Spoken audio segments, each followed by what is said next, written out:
Hey guys, this is Greg from Orange Tree Samples.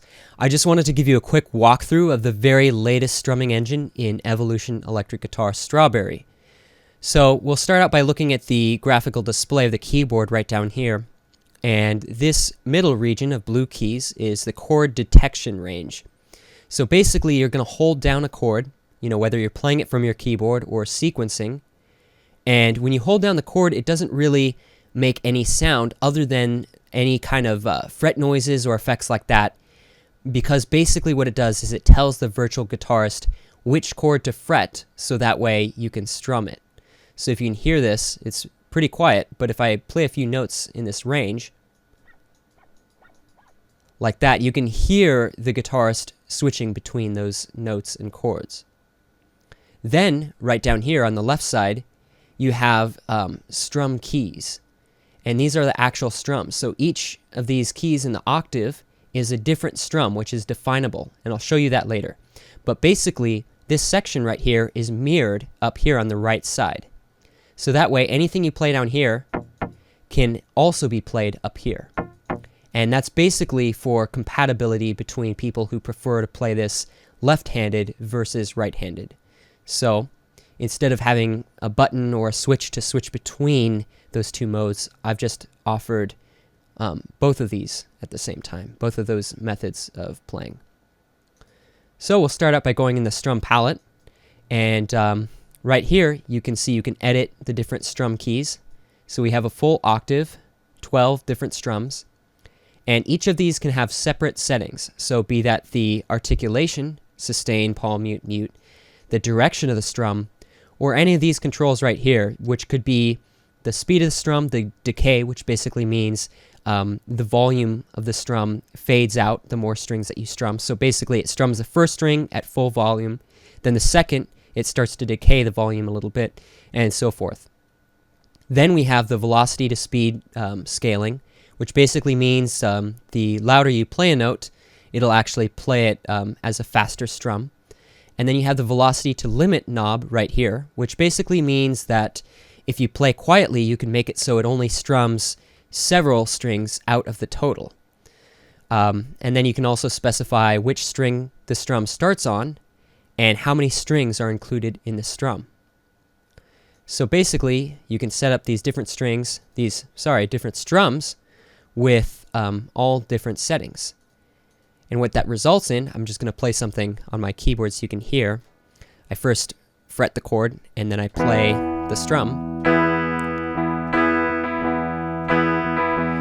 So what that results in is you can use both hands, or you can just sequence a complete guitar rhythm track using those different strum keys and the chords. One thing that I wanted to note is you don't actually have to hold down the chord first and strum. You can actually press both at the same time, and it will play the chord correctly. The next section to the interface is the chord definition area of the interface, and basically you can go and you can change the actual voicing on the neck of the guitar. Now this is kind of a feature that I added in for power users, so you really don't have to worry about this unless you're really interested in defining your own chord voicings. The new thing that I've added is variations for each chord voicing. So you can actually go in and specify variations 1 through 3, and those are accessible through the mod wheel. So if I play a chord, and then I change the mod wheel, I can actually access a different voicing for that same chord. So that gives you some variation and a few choices to choose from. And then finally, we've got the preferences section, which lets us change the pickup. We can also detune the guitar or capo it. So for example, if we capo up this chord and play it, it sounds different. Or if we detune it, we can hear it's lower because it has access to lower notes because we've detuned the guitar. And then here's a new feature. You have different release types. So right here, here's a mute, and that's when I release the chord. So it mutes the notes when you release it. There's also an open release, which basically means when you play the chord like this, and when you release it, any open strings that we're playing will be left ringing.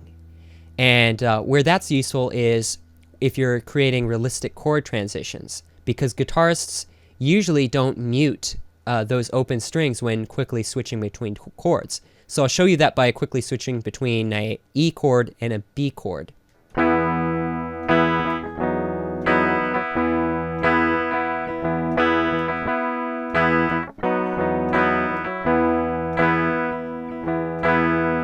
So my playing's a little sloppy, but you can hear how it helps bridge that gap. The next release style is a palm mute. So that's a very fast mute, and it'll actually create a kind of quiet noise of the palm hitting the strings as it mutes them. So you can hear that little tack noise. Next, you actually have control over the noises, the volume of the noises, rather. So right now, you can set it to 0%, and that'll turn the noises completely off. So you can hear when I switch chords, there's no more sound. If I turn that up to 100%, full volume, you can really hear those extraneous noises a lot better. So depending on how much distortion or what kind of guitar tone you're after, you'll want to change the volume of those noises appropriately. And finally, we've got a instant double tracking control, and when that's on,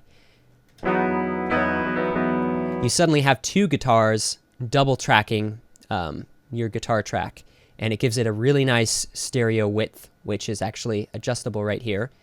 0% being centered and 100% being panned exactly left and right. So anyway, I hope this video tutorial was helpful, and it'll help you get used to using this new engine. Well, thanks for watching, and stay tuned for more videos.